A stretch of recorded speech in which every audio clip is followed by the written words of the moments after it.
वनस्पतियों में अलैंगिक जनन। वनस्पतियों में आपको एकांगी से लेकर पंचांगी वनस्पतियां मिलती हैं। एकांगी वनस्पति में सबसे पहले तो आएगी शैवाल, जो कि अपखंडन द्वारा अन्य नई वनस्पतियों का निर्माण करता है। कई दरियाई शैवाल तथा कई उच्च वर्ग की शैवालें जैसे कि ग्रेसिलेरिया, सरगासम और कई निम्न प्रकार की शैवालें जैसे कि ऑसिलेटोरिया, नॉस्टॉक, वो सारे अपने हॉर्मोगोनिया द्वारा, देह खंडन द्वारा अपने संतति का निर्माण करता है। क्योंकि कई निम्न कक्षा की शैवालों में अलैंगिक जनन ही प्रमुख होता है, उसमें लैंगिक अंग निर्माण ही नहीं होते, इसलिए ये अपखंडन ही उसमें सबसे प्राथमिक और अपनी संतति बढ़ाने की एकमात्र व्यवस्था है। इस घटना को अपखंडन कहते हैं, जो कि सर्वसामान्य, कई शैवालों में सर्वसामान्य प्रजनन की घटना है। यह भी एक अलैंगिक जनन का प्रकार है। दूसरा प्रकार है कणी बीजाणु तथा कोनिडियोस्पोर। कवक का मुख्यतः लक्षण ही यही है कि पहला तो उनमें प्रजनन बीजाणु द्वारा होता है तथा उनमें काइटिन की बनी कोशिका भित्ति पाई जाती है, इसीलिए उन्हें वनस्पति में सम्मिलित किया गया है। इसी कारणवश हम यहाँ अध्ययन करेंगे। कोनिडियोस्पोर, ये आप देख रहे हैं पेनिसिलियम नाम की कवक के अंदर, जिसमें से अलेक्जेंडर फ्लेमिंग ने पेनिसिलिन नामक एंटीबायोटिक की प्रथम एंटीबायोटिक की शोध की थी। वो यह एक कवक में से की गई थी, जो कि कोनिडियो बीजाणु को दर्शाता है। ये कोनिडियो बीजाणु की रचना है। अब आप एक और निम्न वर्ग की शैवाल का अध्ययन करेंगे, जिसके अंदर आपको चल बीजाणु दिखाई देंगे। ये बीजाणु तो है, लेकिन चल इसलिए है क्योंकि ये कशा भी है, मतलब उनमें कशा उपस्थित होती है, इसलिए उन्हें कशा भी कहते हैं। और ये अपने आप को मूव कर सकते हैं। चल बीजाणु अपने आप को एक जगह से दूसरी जगह स्थानांतरित कर सकते हैं, और जब उनका स्थानांतरण समाप्त हो जाता है तो ये कशा को विकृत कर अपने आप को एक बीजाणु में समाविष्ट कर देते हैं। तो ये क्लैमिडोमोनास में दिखाई देता है।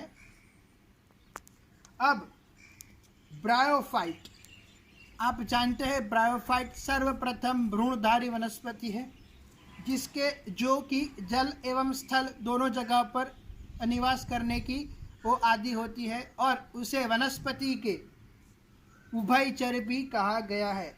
जिसमें पहला है मार्केंशिया, जिसके अंदर जेम्यूल, आपने अंतःमुकुलन की विधि पढ़ी थी, वैसी ही सेम टू सेम विधि इसमें मार्केंशिया और रिक्सिया में दिखाई देती है।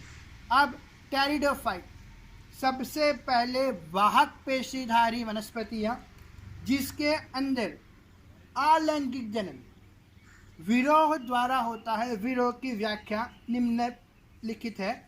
वनस्पति की जमीन से थोड़ी ऊपर की कोई एक शाखा जमीन से तिरछी होकर जमीन के अंदर तिरछी होकर जाती है और नई वनस्पति का निर्माण करती है, उसे विरोह कहा जाता है।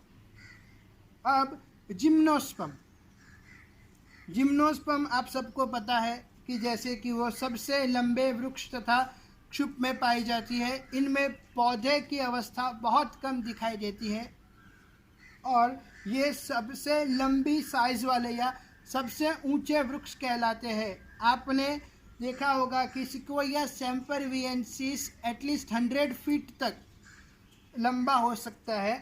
उसी वर्ग का एक सदस्य साइकस बुलबिल के द्वारा अलैंगिक जनन करता है। बुलबिल वे अपस्थानिक तौर पर तने की खांच में दो चिरस्थायी पर्णतलों के बीच उत्पन्न होने वाली गोलाकार रचना है, जो कि तलस्थ भाग से सल्की पर्णों से आवृत होती है। उस बल्बिल को आप पितृ वनस्पति से अलग कर कहीं और लगा देंगे तो उसमें से फिर से एक नई वनस्पति का निर्माण होगा। अब आपको सर्व सामान्य उदाहरण से मैं परिचित करवाता हूँ। जैसे कि आलू, आप सभी को मालूम होगा कि आलू एक भूमिगत तना है। इसमें लैंगिक जनन बहुत देर से होता है और तथा बहुत ही कम समय के लिए होता है, इसलिए ये एक नई विशिष्ट पद्धति का निर्माण करते हैं जिसे अलैंगिक जनन कहते हैं, जिसमें उस भूमिगत तने की ऊपरी सतह से छोटे छोटे ग्रंथिमय बहिरुद्ध भेद निकलते हैं, जिसे निकालकर जमीन में गाड़ देने से आलू का पौधा उग जाता है। अदरक में भी प्रकंद का निर्माण होता है। भूमिगत तने की पर्वसंधियां नोड्स के भाग स्टार्च को संग्रहित कर छोटी छोटी कंद जैसी रचना बनाते हैं, जिसे प्रकंद कहते हैं। इस रचना को जमीन में गाड़ देने से अदरक का पौधा उग जाता है।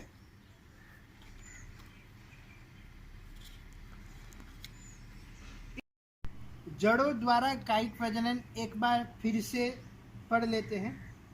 कुछ काष्ठीय पौधों की जड़ें तनों को उत्पन्न करती है जो नए पौधे के रूप में वृद्धि करती है। उदाहरण मुराया मतलब हमारा कड़ी पत्ता, लिबैक वृक्ष मतलब अल्बिजिया शिशु या डलबर्जिया शिशु, दोनों ही शीशम वृक्ष के वृक्ष के लिए जाने जाते हैं, जिसमें से शीशम का लकड़ा बनता है।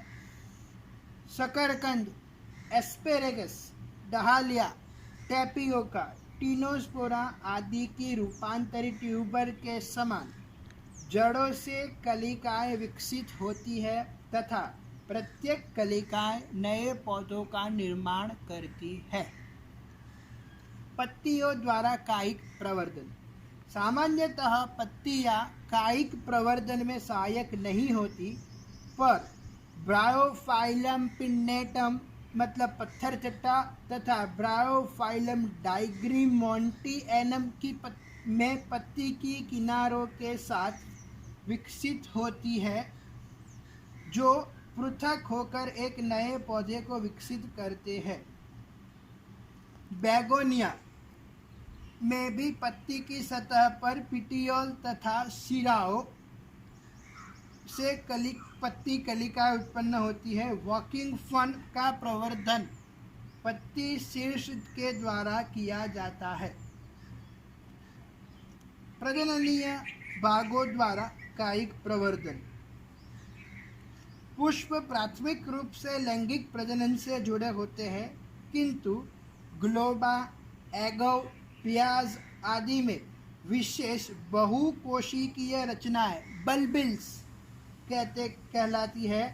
ये तने पर पाई जाती है। ये कक्षीय कलिकाओं का रूपांतरण होती